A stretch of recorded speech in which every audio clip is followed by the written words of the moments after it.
500-500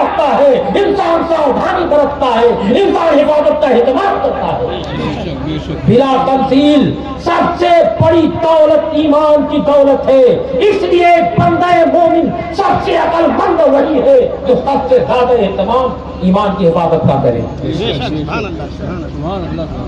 بات سمجھ میں آ رہی ہے؟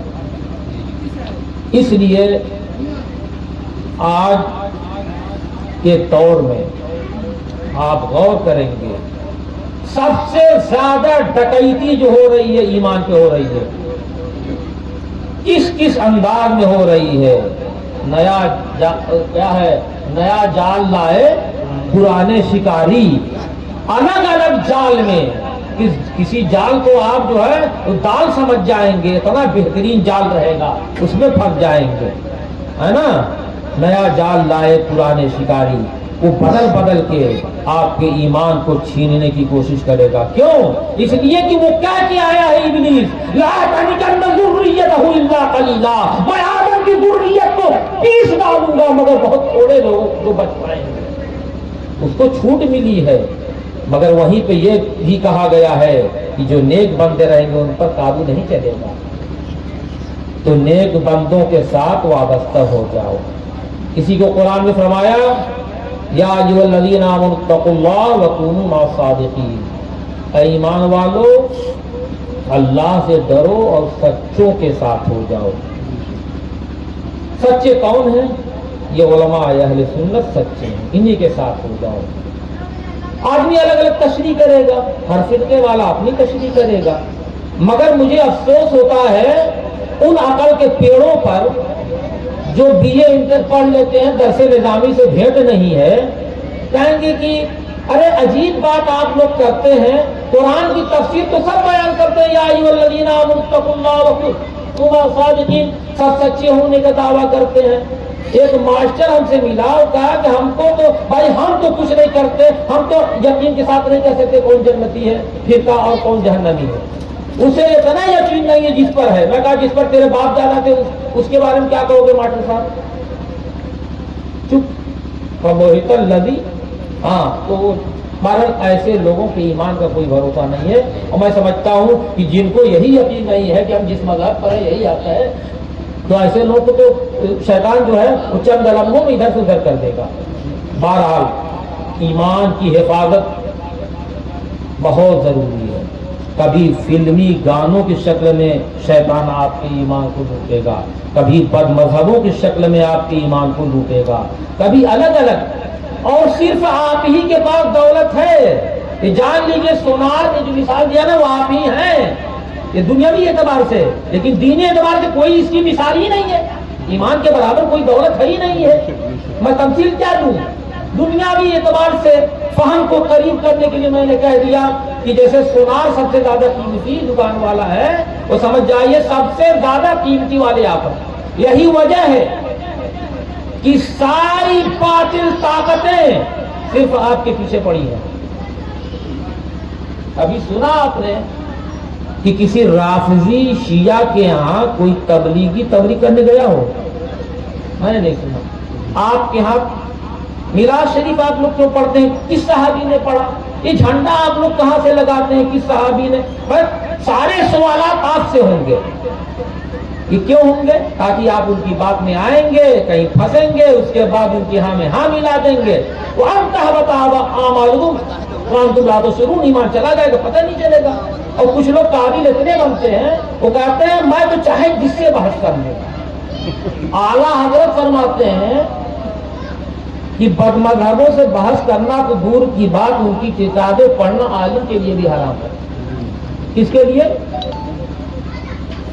عالم کے لیے بھی۔ ہاں صرف اس عالم کے لیے جائز ہے جو رد کرنے بیٹھا ہو، بالفعل بالقوا، یہ منطق میں پڑھایا جاتا ہے، یعنی فوراً بیٹھا ہو، کبھی لکھنا ہے جواب، اس کے لیے جائز۔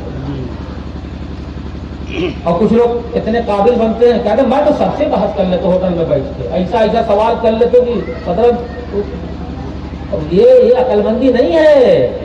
حضرت سفیان ثوری رضی اللہ تعالیٰ عنہ تابعین گزرے ہیں، ان کے پاس ایک بد مذہب آیا، اس دور میں معتزلہ وغیرہ بد مذہب پیدا ہو گئے تھے، کہا کہ حضرت میں قرآن پڑھنا چاہتا ہوں، ذرا سن لیجئے. کہنے نہیں مجھ کو نہیں سننا ہے. آج کچھ لوگ کہتے ہیں ارے قرآن بہت اچھا ہے، حرم والا پڑھا تھا. وہ کہ سننے میں کون دقت ہے؟ تو جانتے ہو سنتے سنتے عقیدت بڑھ جاتی ہے. تو حضرت نے فرمایا میں نہیں سنوں گا. اس نے کہا کہ تھوڑا تفسیر دوسرے نے کہا میں حدیث پڑھتا ہوں تھوڑا سن لیجیے. کہا نہیں سنوں گا. وہ سب بیٹھ گئے. آپ نے کہا یا تو تم جاؤ یا تو میں جاؤں. بہرحال وہ دونوں اٹھ کے چلے گئے. آپ کے مریدوں نے کہا، شاگردوں نے کہ حضور سن لیتے، آپ اتنے بڑے عالم ہیں، ارے آپ کا کیا نکل جاتا، غلط پڑھ کے آپ ٹوک دیتے. آپ نے فرمایا تم لوگ نہیں جانتے، مجھے بہت ڈر ہے اپنے ایمان کا. ایمان کی حفاظت کے لیے میں بہت زیادہ چوکنا رہتا ہوں. کہیں ایسا نہ ہو کہ وہ آیت غلط پڑھ کر یا آیت صحیح پڑھ کر اس کی غلط تفسیر بیان کر دیتا، وہ حدیث پڑھ کر غلط تشریح کر دیتا. کہیں ایسا نہ ہو میری رگوں میں بھی شیطان گردش کرتا ہے، کہیں اس کی بات میرے ذہن میں آئی میں برباد ہو جاتا. اتنا بڑا امام اتنا ڈرا ہے، اور ہوٹل میں بیٹھنے والا کہے کہ میں تو بڑے بڑے سے بحث کر لیتا ہوں. یاد رکھو اگر یہ ذہن میں بات آئی تو یہ بھی شیطانی وسوسہ ہے، خطرے کی گھنٹی ہے. ایسے ہے جیسے مچھلی سمجھے کہ یہ تو چارہ ہے جو ہل رہا ہے، ہماری خوراک ہے، یہ نہیں جان رہا کہ اندر سے کٹیا لگی ہوئی ہے نا. تو بہرحال یہ ہمارے لیے نصیحت ہے، یہ ہمارے ان فقہا کے ان محدثین کے حالات یہ نصیحت ہیں کہ آپ لوگ اپنے اس پر قابلیت پہ بہت زیادہ بھروسہ مت کرو. جو حدیث ہے کہ اپنے ایمان کی حفاظت کے لیے بدمذہبوں سے دور رہو، تو آپ اس پر عمل کرو، اس تک کامیاب رہو گے. اب یہ کہو کہ کوئی ہم کو گمراہ نہیں کر پائے گا، یہ آپ اپنی طرف سے اپنی کھوپڑی مت لگاؤ، حدیث کی روشنی میں چلو. میرے یہاں آ کے حدیث سنو، حدیث کا مفہوم ہے. آواز پھنس رہی ہے اس لیے تھوڑا سا سوالی عادت ہے نہیں تو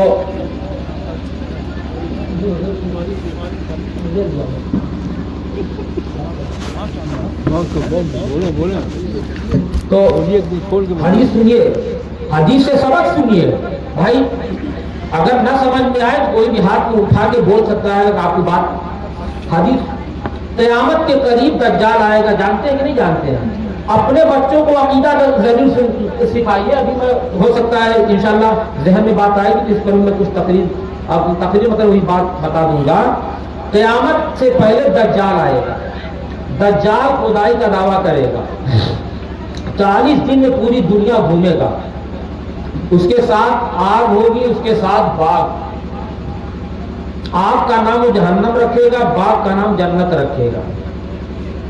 کہے گا اس کو خدا کہو، جو اس کو خدا کہے گا تو اس کو اپنی باغ میں ڈالے گا. در حقیقت وہ جادو کے اعتبار سے وہ آگ رہے گی، دیکھنے میں باغ، اور جو آگ نظر آئے گی وہ حقیقت میں باغ رہے گی. اللہ اس کو اس طریقے سے چھوٹ یمود دور سے طغیان یعمہون سرکشی میں چھوٹ اتنی مل جائے گی کہ دریا میں سے اسے مچھلی نکالے گا، سورج سے بھونجے گا. جائے گا جہاں جس آبادی میں سبزے اگائے گا، وہاں کے خزانہ نکل کے اس کے ساتھ چلیں گے. بہت سے لوگ مطلب اس کا جادو دیکھ کر اس کو خدا کر دیں گے.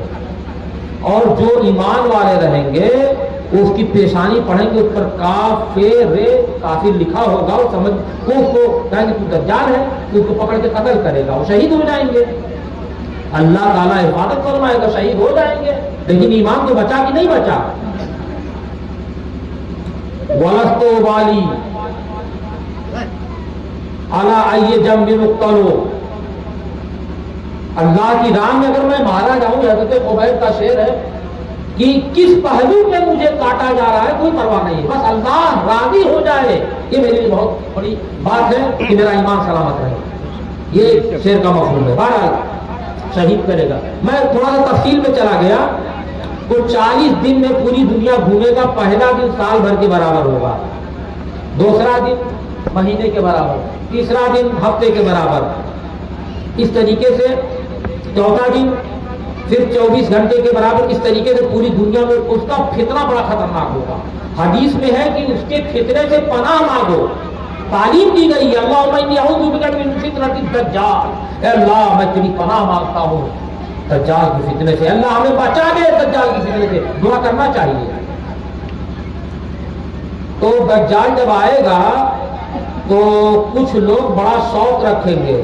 مولانا لوگوں سے بہت گھبرائیں گے، جلسہ ہے چلو صبح کہاں سنے، یوٹیوب پہ سن لے بس، لیکن کونوں تماشا ضرور جائیں گے دیکھیں، کوئی تماشا ہو، کوئی کرتب دکھا رہا ہو تو ضرور جائیں گے۔ اب حدیث کا مفہوم سنیے، جب دجال آئے گا کسی علاقے میں تو وہاں کچھ لوگ کہیں گے چلو دجال آیا ہے، بڑا کرتب دکھا رہا ہے، چلو دیکھو، تو کچھ اللہ والے ہر دور میں رہیں گے جو حفاظت کے لیے کمر بستہ رہیں گے، جو لوگوں کو رہنمائی کریں گے، لوگوں کو بتائیں گے کہ مت جاؤ خطرہ ہے، تو وہاں بھی کچھ اللہ والے رہیں گے، وہ کہیں گے ارے مت جاؤ، دجال سے تو پناہ مانگی گئی ہے، کہاں جا رہے ہو؟ تو کچھ قابل بننے والے جو ہوٹلوں کے قابل ہوتے ہیں وہ کہیں گے اتنے کمزور ہم ایمان والے ہیں، تھوڑا کمزور ہوئی تو مت جائے۔ بس اردو زبان میں ترجمہ اپنے ادھر کی زبان میں کر دے رہا ہوں، تمہارا بہت کمزور ایمان تو مت، ہم تو جا کے دیکھیں گے کہ دیکھیں وہ کیا کیا دکھاتا ہے، نہیں مانیں گے، چلے جائیں گے۔ میرے آقا کی حدیث بتا رہی ہے جب وہ جائیں گے دجال پر ایمان لے کے آ جائیں گے، یعنی اپنا ایمان ختم کر کے کفر میں مبتلا ہو جائیں گے۔ تو اس سے کیا سبق ملا؟ بہت زیادہ قابلیت اور بہت زیادہ اپنے آپ پہ بھروسہ اس طور پر کر کے کہ علماء کی باتیں نظر انداز کر کے، فقہا کی باتیں نظر انداز کر کے، حدیث کی باتیں نظر انداز کر کے کہیں گے آج کا زمانہ دوسرا ہے، اور صحابہ کرام اولیاء کرام کا زمانہ دوسرا تھا، اپنا ایمان بچا کے لے کے چلے گئے۔ سب سے بڑا زمانہ، بہتر زمانہ ایمان کے ساتھ رخصت ہو جانا دنیا سے، جانا سب کو ہے، کوئی رہنے آیا ہے 300 سال 400 سال، بہت زیادہ جی جاؤ 500 سال، آج تک میں نے 500 سال کا آدمی نہیں دیکھا۔ 116 سال 27 سال کا آدمی اعلیٰ حضرت ایک شاگرد بنی شریف میں دیکھا ہے، اور آپ لوگوں نے پتہ نہیں کتنا جی لے گا آدمی۔ حضرت خبیب یاد رکھو، یہ جو بہکتے ہیں نا یہ پہلے سے بدتمیز ہوتے ہیں، ورنہ صحیح آدمی ڈرنے والا، اولیاء کرام کا ادب کرنے والا، علماء کی باتیں حدیث سن کر کانپ جانے والا انشاءاللہ علماء تو نہیں بہکے گا۔ اعلیٰ حضرت تو مچل کے کہتے ہیں سرکار کی بارگاہ میں، یا رسول اللہ تو نے ایمان دیا، تو نے جماعت میں لیا، تو نے ایمان دیا، تو نے جماعت میں لیا، اے کریم اب کوئی پھرتا ہے عطیہ تیرا، سرکار آپ نے ایمان دیا، آپ کے صدقے میں ایمان ملا، آپ کے صدقے میں ہمارے عقیدت و جماعت ہے، انشاءاللہ ہمارا بیڑا پار رہے گا، ہم ایمان کے ساتھ دنیا سے رخصت ہوئے اور رخصت ہوئے، دنیا کی مصیبت سے کام نہیں گئے جیسے کہ آج کام جاتے ہیں۔ آج بہت مل کے رہنے کی ضرورت ہے، ایمان بیچ جاتے ہیں، مل کے جو مطلب جو یہ فارمولا ہے نا یہ بڑا خطرناک ہے۔ صحابہ کرام سب سے زیادہ ایمان پھیلا، فاروق اعظم جیسا جذبہ تھا تب پھیلا۔ ایک آدمی آیا فاروق اعظم کی بارگاہ میں، ایک اور آیا، ایک یہودی تھا اور ایک وہی تھا جو ہر بات میں مطلب نکتہ چینی جیسے آج کرتے ہیں نا، یہ جھنڈا کیوں اور یہ کیوں، وہ تو اسی طرح کا ایک تھا۔ تو سرکار نے فیصلہ کر دیا کسی مسئلے میں، پانی کا مسئلہ تھا، اس نے کہا کہ نہیں عمر کے پاس چلو، ان کے تو وحی وغیرہ نازل ہوتی رہتی ہے، پتہ نہیں کس حالت میں فیصلہ کی معاذ اللہ رب العالمین۔ نبی کا فیصلہ حق ہوتا ہے، نبی نسیان سے پاک ہوتا ہے، نبی عیبوں سے پاک ہوتا ہے، یہ عقیدہ رکھتا ہے مسلمان تب جا کے مسلمان رہتا ہے۔ لیکن وہ کہا کہ نہیں چلو عمر کے پاس، عمر ہوش حواس میں صحیح ہے اور وہ فیصلہ صحیح کریں گے معاذ اللہ رب العالمین، نبی کی توحید۔ فاروق اعظم کے پاس آ گیا، یہودی نے کہا عمر ایک بات سن لو، نبی میرے حق میں فیصلہ کر چکے ہیں صلی اللہ علیہ وسلم، یہ مسلمان اپنے آپ کو کہتا ہے، اس نے کہا کہ عمر کے پاس چلو عمر فیصلہ کریں گے، تو میں اس کے کہنے پہ آیا ہوں نا، میں نہیں آتا۔ فاروق اعظم کیور چڑھ گیا، جلال فاروقی، کہا نبی نے فیصلہ کر دیا کہ میرے پاس آیا ہے، کبھی تیرا فیصلہ۔ اندر گئے، تلوار لائے، اس کی گردن ہی اڑا دیا۔ اور فاروق اعظم کی تائید میں قرآن کی آیت نازل ہو گئی، فلا وربک لا یؤمنون حتی یحکموک فیما بینہم، جو نبی کا فیصلہ نہ مانے مسلمان یہ نہیں ہے۔ فاروق اعظم کا ایک لقب ہے الموافق رائہ بالوحی والکتاب، جن کی رائے کتاب اللہ کے موافق ہوتی ہے وحی الہی کی موافق ہوتی ہے. فاروق اعظم جیسا جذبہ تھا تب ایمان بڑھا. اور یہ والا کہ آج مل کے رہ کے ہے بہت حالت خراب ہے تو اور حالت خراب ہو جائے. فاروق اعظم کا جذبہ, حضرت خبیب کا جذبہ. حضرت خبیب کا ایک واقعہ مختصر سن لیجیے, بات آ گئی ہے تو سن لیجیے. ہاں حدیث ہے بھائی, بخاری میں بھی واقعہ اور بھی سیرت کی کتابوں میں ہمارے شیخ الحدیث صاحب قبلہ بخاری میں یہ واقعہ اس طریقے سے بیان کرتے ہیں. میں نے تو حضرت کا مطلب باب خیبر کا ایک واقعہ بیان کرتے ہوئے سنا. حضرت اسٹیج پہ نہیں بیان کرتے ہیں لیکن الحمدللہ دل باغ باغ ہو گیا.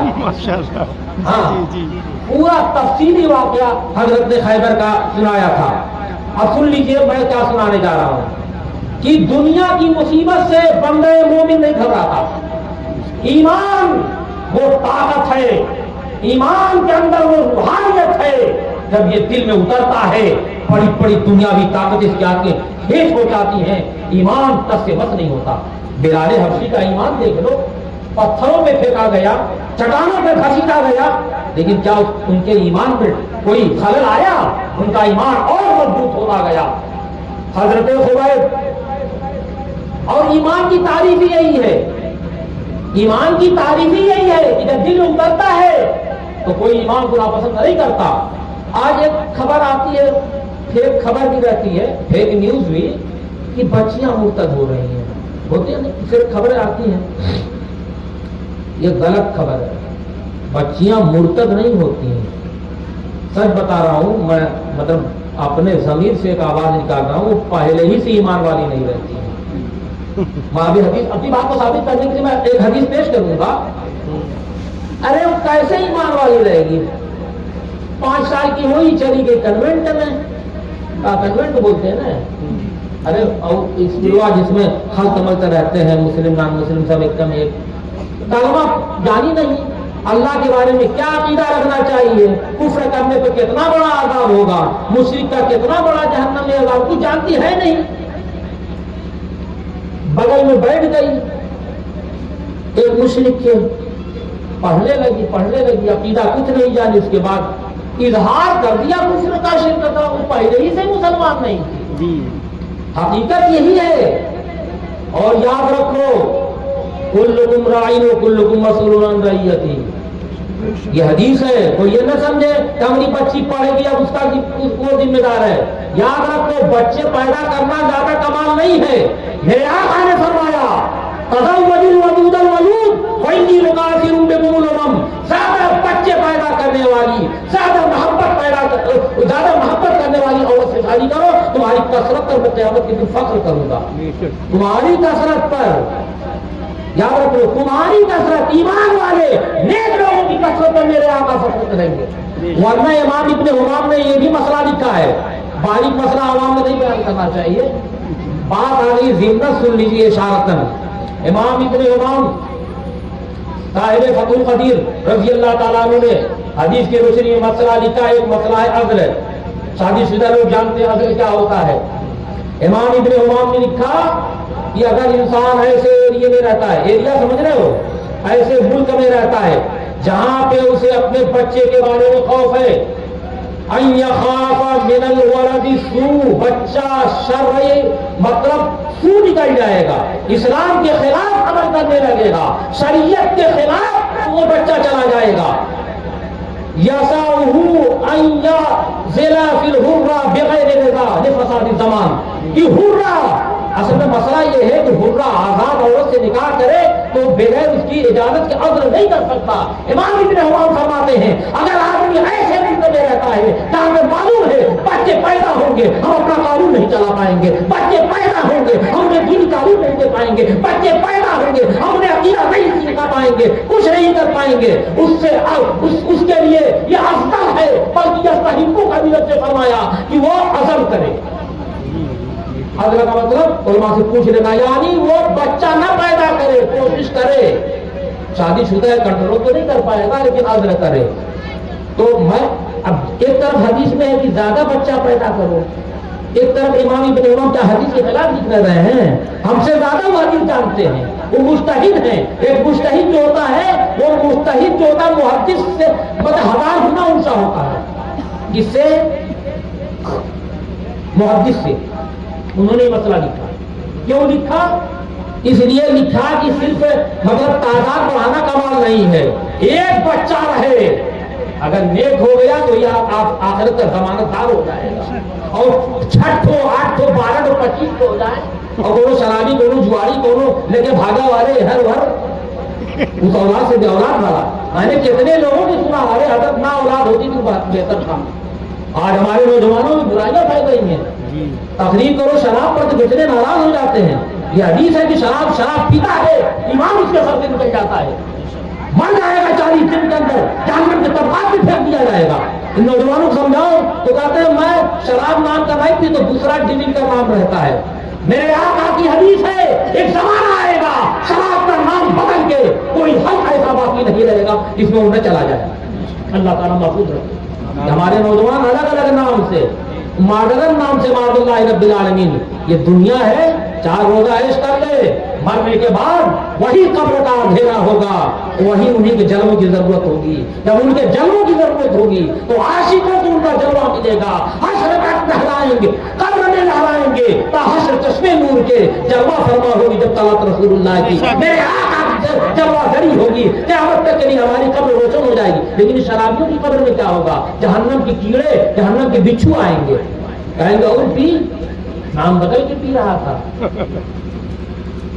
اور جہاں پہ شراب وہیں پہ عیاشی، جہاں پہ عیاشی وہیں پہ ایمان کی رخصتی. بات سمجھ آ رہی نہیں؟ میں کیا سنا رہا تھا حضرت خبیب کا واقعہ. اصل میں جو بتا رہا ہوں نا کہ یہ بچیاں حقیقت میں ایمان اتنے مضبوط چیز ہے. بخاری شریف جلد ثانی میں ایک حدیث ہے، ذرا سا مختصر یہ سن لیجیے، پھر حضرت خبیب کا واقعہ سنیے. وہ میرے آقا صلی اللہ علیہ وسلم مدینہ شریف ہجرت کے بعد آپ نے اسلام کی دعوت پوری دنیا میں پھیلائی. الحمدللہ پوری دنیا میں پھیلا اسلام. آپ نے جو دنیا کے بادشاہ تھے ان کے پاس آپ نے خط لکھا. آج بھی سرکار کے خط شریف موجود ہے اور ماشاءاللہ بہت سے لوگوں نے زیارت کی.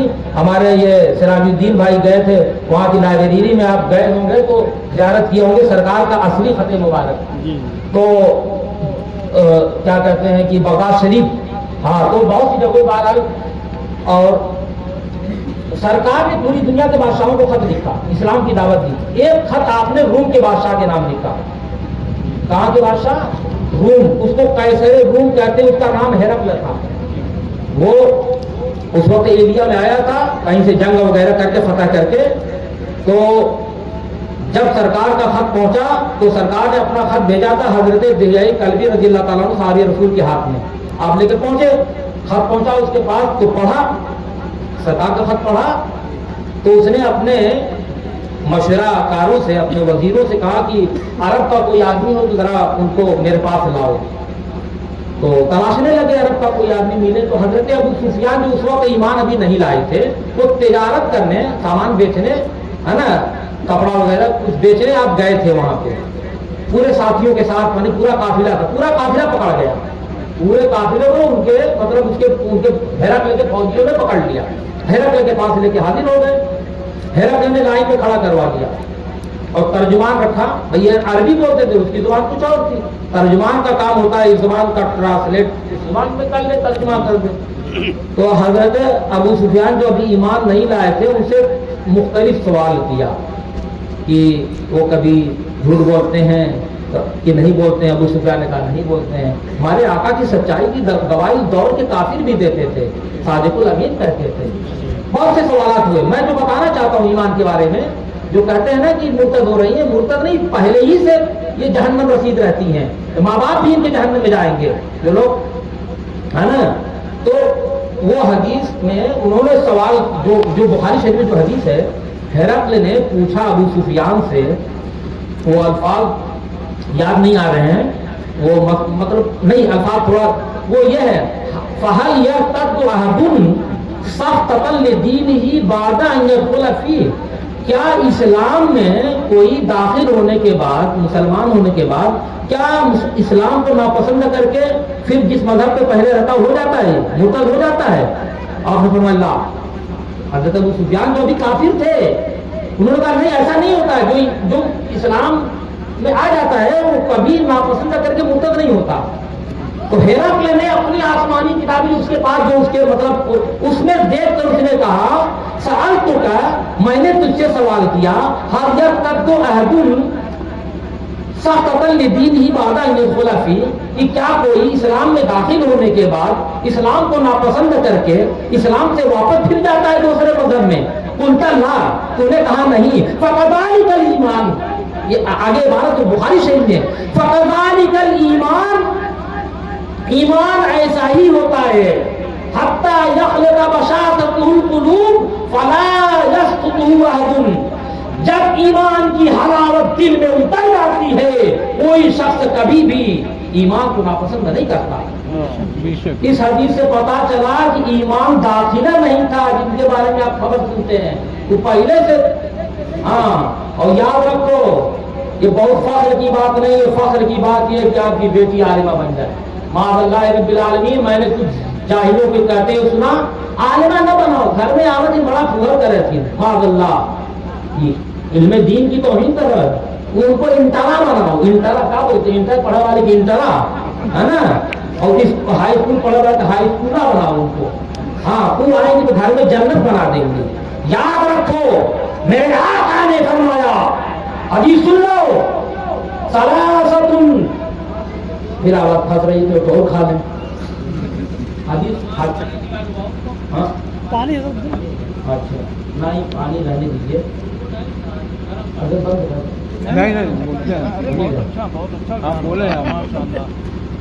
بہت دن کے بعد مائک پکڑے ہیں سر میں، کئی سال کے بعد۔ اب اسی سوال تو پہلے بولتے تھے، پروگرام ملتا تو نہیں پڑھتی تھی۔ اچھا سن لیجیے حدیث سے بات، جو لوگ بہت قابل بنتے ہیں نا، ہماری بیٹی پاس ہو گئی، اور جائنوں کا حال سن لیجیے، کسی کی بیٹی نکالنے کی نیت میں تو مبارکبادی، اور کسی کی بیٹی عالمہ ہو، ایک تو عالم مطلب کوئی محلے میں کوئی عالم مبارکبادی نہیں پیش کرتا، واٹس ایپ میں فلاں کی بیٹی نکالنے کی نیت، اب نیت کے بعد کتنی بیت ہوگی خدا جانے۔ میرے آقا فرماتے ہیں ثلاثۃ، حدیث سنو اور اپنے آپ میں غور کرو، ہم کو بھی غور کرنے کی ضرورت ہے۔ لا ينظر اللہ الیہم یوم القیامہ، تین آدمی ایسے ہیں اللہ تبارک و تعالیٰ قیامت کے دن تر نظر نامت نہیں فرمائے گا، اور بغیر رحمت کے کوئی بخشا نہیں جائے گا، بغیر اس کی رحمت کے کوئی بخشا نہیں جائے گا۔ وہ تپتا ہوا میدان ہوگا، وہ تانبے کی زمین ہوگی، سمجھ لینے پہ یہ سورج ہوگا، اس دن رحمت کی نظر نہیں فرمائے گا تین آدمی۔ کون کون؟ العاق لوالدیہ، والدین کا نافرمان، بلا وجہ شریف والدین کا نافرمان۔ المرأۃ المترجلہ، وہ عورت ترجلو ہے نا، مشاورت اختیار کرنا ماخذ، وہ میں علمی بات نہیں بتا، آپ کے سمجھانے کے اعتبار سے، جو عورت مرد بننا چاہے، اب مرد تو حقیقی بن نہیں پائے گی، بہت کچھ کرنا پڑ جائے گا، تو مطلب یہ ہے کہ مرد سے مشابہت کرے جہاں تک ہو سکے۔ مرد جوتا پہن رہا ہے، وہ جوتا، وہ پینٹ پہنتا ہے جینس، مرد جینس پہنے، اس کا یہ مطلب نہیں مرد کو جینس پہننا جائز ہے۔ یاد رکھو ایسا جنس جس سے آگے پیچھے کی حیت نظر آئے اسے دیکھنا حرام ہے، اور نماز میں آگے پڑ جائے تو کتنے لوگوں کی نماز وہ خود خراب کرے گا، اس کا کیا انجام ہوگا، اس لیے ہمارے نوجوان ذرا اس کا بھی خیال کریں۔ طرز بات نہیں لگنی چاہیے، اسلام کہتے ہیں نا نشتر جو لگاتا ہے دشمن نہیں ہوتا، ڈاکٹر اگر کچھ بتا رہا ہے تو تلخ دوا کھلا رہا ہے تو آپ کے فائدے کے لیے کھلا رہا ہے۔ المرأۃ المترجلہ، وہ عورت جو مردوں سے مشابہت حاصل کرے۔ بھائی میرا کوئی ویڈیو نہیں بنائیں گے، میں اسے حرام سمجھتا ہوں، جو حلال سمجھتے ہیں وہ قیامت کے دن ان کے خلاف فریاد کروں گا، اب دیکھوں گا وہیں پر فیصلہ ہوگا، ہاں، اور انشاءاللہ الرحمن ہم ہی جیتیں گے، ہاں، وہاں مقدمہ پیش کر دوں گا، کیونکہ ہمارے آقا میرے پیر و مرشد سرکار تعالی شریعہ کا ہی فتویٰ ہے، اور جو بنا نہیں جانے میرا فتویٰ یہی ہے۔ افسوس یہ ہے کہ قافلہ لٹ گیا، احساس زیاں جاتا رہا، لٹنے کا احساس بھی ختم ہو گیا۔ ایک زمانہ آئے گا میرے آقا فرماتے ہیں کہ لوگ گناہ کو گناہ نہیں سمجھائیں گے۔ یہ حدیث بھی میں انشاءاللہ اس حدیث کی بات سنا دوں۔ نمبر کیا ایک، ہاں، المرأۃ المترجلہ، مردوں سے مشابہت کرنے والی عورت، قیامت کے دن اللہ اس کی طرف نظر رحمت نہیں فرمائے گا. تو یہ جو قاری پڑھتی کس سے مشابہت کرتی ہیں؟ معلوم نہیں کس سے کرتی ہیں. اور رابعہ بصریہ سے مشابہت کرتی ہیں. فاطمہ الزہرا کی صفت اپناتی ہیں. کیا بنتی ہیں وہ؟ اور یاد رکھو نمبر 3 میرے آقا فرماتے ہیں والدیوس، اور دیوس کی طرف نظر رحمت اللہ تعالیٰ قیامت کے دن. دیوس کیا چیز ہے؟ دیوس انسان کی ایک صفت سے جب متصف انسان ہو جاتا ہے تو اسے شرع میں دیوس کہتے ہیں. امام نسائی نے یہ حدیث نقل فرمائی، حاشیے میں فرمایا الذی یرا فی اہلہ ما یسوءہ ولا یبال علیہ. اور اس طریقے سے ہمارے فقہاء نے تشریح فرمائی جو اپنے اہل و عیال میں، مثلا اپنی بیٹی میں، اپنی بہن میں، اپنی بیوی میں وہ چیز دیکھے جو بے پردگی کی ہو اور اسے غیرت نہ آئے، وہ دیوس ہے. دیوس جنت کی خوشبو نہیں پائے گا. جنت کی خوشبو 500 سال دور سے آئے گی. کتنے 100 سال دور سے؟ 500 سال دور کی جو مسافت ہے وہاں کی جنت کی خوشبو آنا شروع ہو جائے گی. تو دیوس کتنی دور رہے گا بندہ لگا نہیں. جو غیرت نہ رکھے اپنی بیٹی کے بے پردگی پر. ہمارے فقہاء نے یہاں تک لکھا، ہم لوگ فقہ کا مسئلہ بیان کریں لوگ کہیں گے نوا مسئلہ، معاذ اللہ بالعالمین، 1400 سال کا مسئلہ اور اس کو کہیں گے نوا مسئلہ. نوا مسئلہ نہیں رہتا ہے، یہ شیطانی کھوپڑی کے اعتبار سے نیا ہو جاتا ہے. میرے آقا نے یہاں پہ فرمایا، فقہاء نے حدیث کی روشنی میں فرمایا کہ دیوس کے ایک قسم وہ انسان جس کی بیوی اس کے رہتے ہوئے کفالت میں وہ خود بازار جائے. ان یخرج الی السوق ان تخرج زوجته او اهله الى السوق. اس طریقے کے مفہوم مطلب یہ کہ اس کی عورت یا اس کی بیٹی یا اس کی بہن جو اس کے ماتحت ہے وہ بازار جائے، یعنی بازار سے سامان لانے کی ذمہ داری اس مرد کی تھی، لیکن اس نے یہ ذمہ داری نہ نبھایا، مجبور ہو کے اس کے گھر والی بازار گئی. بازار جائے گی تو ہر آدمی کنارے ہٹ جائیں گے، ہٹ جاؤ بڑی نیک بوا آوتین، نیتو بوا، یہ تہجد گزار بوا آوتین، ہٹ جاؤ کنارے ہٹ جاؤ. ظاہر سی باتیں کچھ ایسے بھی رہیں گے لفظ کے جو سوچیں گے کم سے کم کندھوا ٹکرا جائے، کچھ اور ٹکرا. اور یاد رکھو حضرت حسن بصری نے فرمایا وہ قوم کبھی کامیاب نہیں ہو سکتی جس کی عادتوں سے غیر مسلموں کے کندھے ٹکرا جائیں. بازار میں غیر مسلم، ارے حسن بصری کی حدیث اس کو سناؤ گے کا؟ اے بھیا تو حسن بصری کی حدیث سن لے، ہماری عورت جائی تو کنارے ہٹ جائے، میں ہم لوگ کامیاب نہیں ہو پائیں گے. کنارے جاؤ گے؟ یہ حدیث تو ہم ہی کو نہیں پتا ہے کتنے لوگوں کو کیسی حدیث ہے حسن بصری کی. یہ سب حالات ہیں، یہ وقت کا رونا ہے اور لوگ سمجھتے ہم کامیاب ہیں. یاد رکھو ترس قرآن کو جو ہم نے نہ بلایا ہوتا، یہ زمانہ نہ زمانے نے دکھایا ہوتا.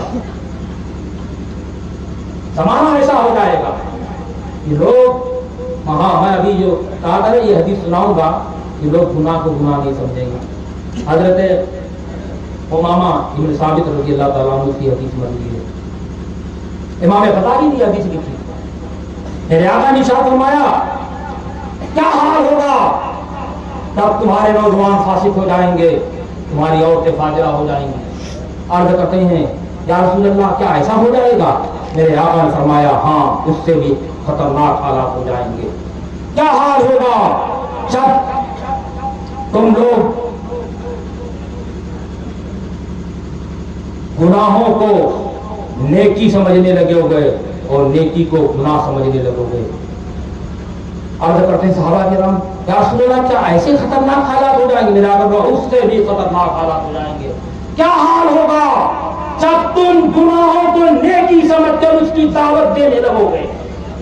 گناہوں کو نیکی سمجھ کر اس کی دعوت دینے لگو گے. یہ حالات بھی آ گئے ہیں. کل تک جو گناہ تھا آج اس کی دعوت بھی دی جا رہی ہے. کل تک ہم کہتے تھے ٹی وی دیکھنا حرام ہے، خبردار اس کے قریب مت جانا، آج اس کی دعوت دی جا رہی ہے. الگ الگ پیمانے پر نام بدل بدل کے. بہرحال اس کے بعد کی حدیث ہے کہ اس وقت تک تمہارے اوپر ایسے فتنے نازل ہوں گے کہ کوئی کچا گھر نہیں بچے گا، کوئی پکا گھر نہیں بچے گا. یہ حدیث کا مفہوم میں بتا ہی نہیں حدیث لکھی. آج دیکھ لیجیے حالات، ہر گھر میں بے چینی، ہر گھر میں الجھن، سکون کی تلاش.